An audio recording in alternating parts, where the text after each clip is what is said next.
Hello everyone, welcome back to Taiyari online. मैं हूं सुधा। आज की वीडियो में हम 21 जून 2021 से बनने वाले डेली करंट अफेयर्स के सभी क्वेश्चंस को डिस्कस करेंगे। साथ ही आपको बताए जाएंगे इंपॉर्टेंट फैक्ट्स। ये वीडियो आपके आने वाले सभी एग्जाम्स के लिए महत्वपूर्ण है, तो दोस्तों इस वीडियो को आप अंत तक देखें। यदि आपको इस वीडियो का PDF चाहिए तो आप हमें ज्वाइन करें टेलीग्राम ग्रुप पर, लिंक आपको डिस्क्रिप्शन में मिल जाएगा। साथ ही GK current affairs and latest updates के लिए तैयारी ऑनलाइन को सब्सक्राइब करना ना भूलें। तो चलिए देर न करते हुए पहला प्रश्न देखते हैं। हाल ही में किसने आम चुनाव 2019 एक एटलस जारी की है? तो देखिए यह जारी किया गया है चुनाव आयोग के द्वारा। इम्पॉर्टेंट फैक्ट्स देखते हैं। भारत के चुनाव आयोग के मुख्य चुनाव आयुक्त सुशील चंद्रा ने हाल ही में आम चुनाव 2019 एक एटलस जारी की है। इस एटलस में आम चुनाव 2019 के सभी सांख्यिकी आंकड़े और डाटा शामिल है। इसमें 90 टेबल और 42 विषयगत मानचित्र समाविष्ट हैं। नेक्स्ट क्वेश्चन, निम्न में से किस वर्ष के टोक्यो एशियाई खेलों में गोल्ड मेडल जीतने वाले फ्लाइंग सिख मिल्खा सिंह का हाल ही में निधन हो गया? तो देखिए उन्होंने टोक्यो एशियाई खेलों में 1958 में गोल्ड मेडल जीता था। हाल ही में इनका निधन हो गया है। चलिए इनके बारे में आपको बताएं।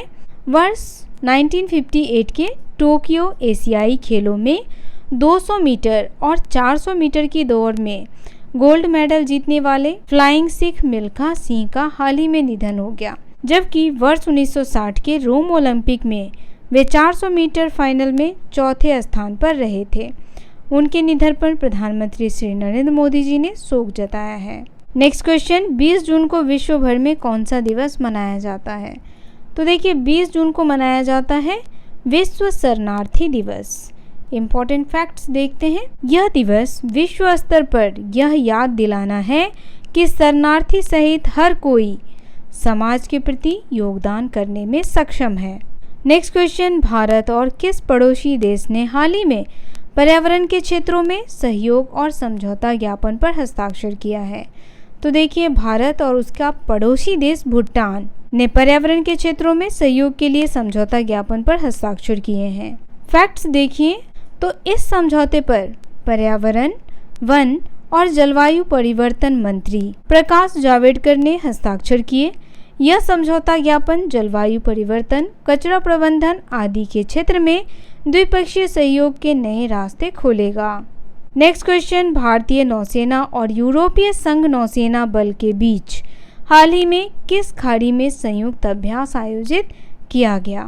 तो देखिए भारतीय नौसेना और यूरोपीय संघ नौसेना बल के बीच अदन की खाड़ी में संयुक्त अभ्यास आयोजित किया गया है।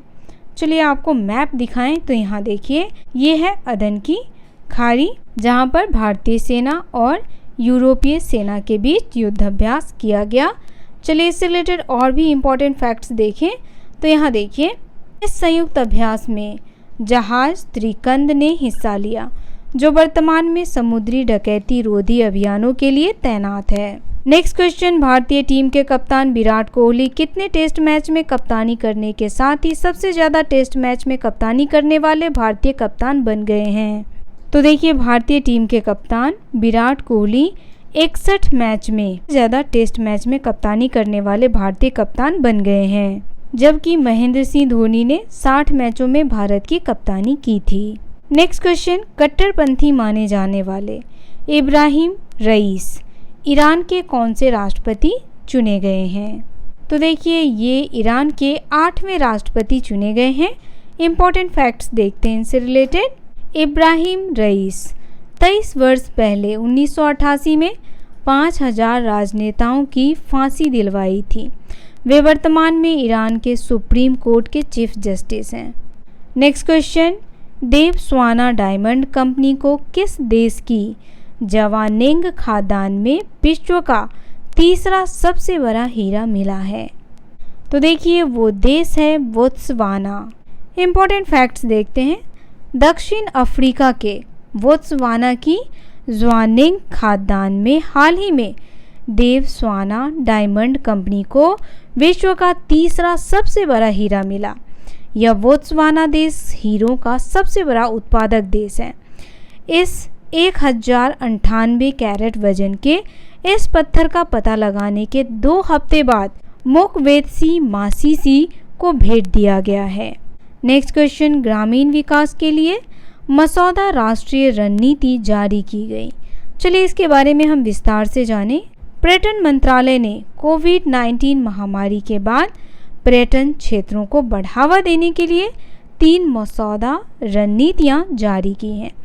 भारत को एक ग्रामीण और चिकित्सा पर्यटन स्थल के रूप में बढ़ावा देने के लिए रोड मैप के साथ मसौदा रणनीतियों को पेश किया गया है। यह भारत को सम्मेलनों, बैठकों और प्रदर्शनियों के लिए एक स्थान के रूप में स्थापित करना चाहता है। यह ग्रामीण क्षेत्रों में आय और रोजगार पैदा करने और स्थानीय समुदायों को सशक्त बनाने के लिए पर्यटन के माध्यम से स्थानीय उत्पादों को विकसित और बढ़ावा देना चाहता है। मेडिकल और वेलनेस टूरिज्म के लिए मसौदा राष्ट्रीय रणनीति और रोड मैप देखिए तो यह भारत को चिकित्सा उपचार और कल्याण पाठ्यक्रमों के लिए एक सुलभ और किफ़ायती गंतव्य के रूप में बढ़ावा देना चाहता है। मेडिकल टूरिज्म और वेलनेस टूरिज्म के विकास के लिए प्रमुख ड्राइवरों में अच्छी स्वास्थ्य सेवाओं की सामर्थ्य और पहुंच, न्यूनतम प्रतीक्षा समय, आतिथ्य सेवाओं के आसपास सुविधा, नवीनतम चिकित्सा तकनीकों और मान्यता की उपलब्धता शामिल है। नेक्स्ट क्वेश्चन, सूखे पर UNDRR ने रिपोर्ट जारी की। सबसे पहले आप UNDRR का फुल फॉर्म देख लीजिए। इसका फुल फॉर्म है United nation office for disaster risk reduction. चलिए इसके बारे में भी हम विस्तार से जानें। Global assessment report on disaster risk reduction, special report on drought 2021 शीर्षक वाली रिपोर्ट 18 जून 2021 को UNDRR द्वारा प्रकाशित की गई थी। यह नवंबर 2021 में ग्लासगो में होने वाली COP26 नामक महत्वपूर्ण संयुक्त राष्ट्र जलवायु वार्ता में चर्चा का एक हिस्सा होगा। निष्कर्ष देखिए तो इस रिपोर्ट के अनुसार सूखा एक छिपा हुआ वैश्विक संकट है जो जल और भूमि प्रबंधन और जलवायु आपातकाल से निपटने के लिए तत्काल कार्रवाई नहीं करने पर अगली महामारी बन सकता है। इस सदी में लगभग 5 अरब लोग सीधे तौर पर सूखे से प्रभावित हैं। आर्थिक लागत का अनुमान मोटे तौर पर 124 अरब डॉलर था। हालांकि वास्तविक लागत कई गुना अधिक होने की संभावना है क्योंकि इन अनुमानों में विकासशील देशों में अधिक प्रभाव शामिल नहीं है। अगले कुछ वर्षों में दुनिया के अधिकांश हिस्से में पानी की कमी होगी और कुछ निश्चित अवधि के दौरान मांग पानी की आपूर्ति से आगे निकल जाएगी। इस रिपोर्ट पर प्रकाश डाला गया सूखा अब व्यापक है और इस सदी के अंत तक अधिकांश देश किसी न किसी रूप में इसका अनुभव करेंगे। सूखे का कारण क्या है? तो देखिए, जलवायु परिवर्तन के कारण वर्षा के बदलते पैटर्न सूखे का प्रमुख कारण है। हालांकि इस रिपोर्ट में जल संसाधनों के अकुशल उपयोग, गहन कृषि के तहत भूमि के क्षरण और खराब कृषि पद्धतियों की पहचान भी महत्वपूर्ण भूमिका निभाती है। वनों की कटाई, उर्वरकों और कीटनाशकों का ज़्यादा उपयोग, खेती के लिए पानी का अतिचारण और अति निष्कर्षण कुछ अन्य कारक हैं। तो आज का ये वीडियो आपको कैसा लगा, आप हमें कमेंट करके अवश्य बताएं। यदि आपका कोई सुझाव है तो आप अपना सुझाव हमें कमेंट बॉक्स में अवश्य लिखें। वीडियो पसंद आया हो तो इसे लाइक, शेयर और हमारे चैनल को सब्सक्राइब करना बिल्कुल ना भूलें। तो मिलते हैं आपसे नए दिन नए प्रश्नों के साथ। तब तक के लिए आप सभी का धन्यवाद।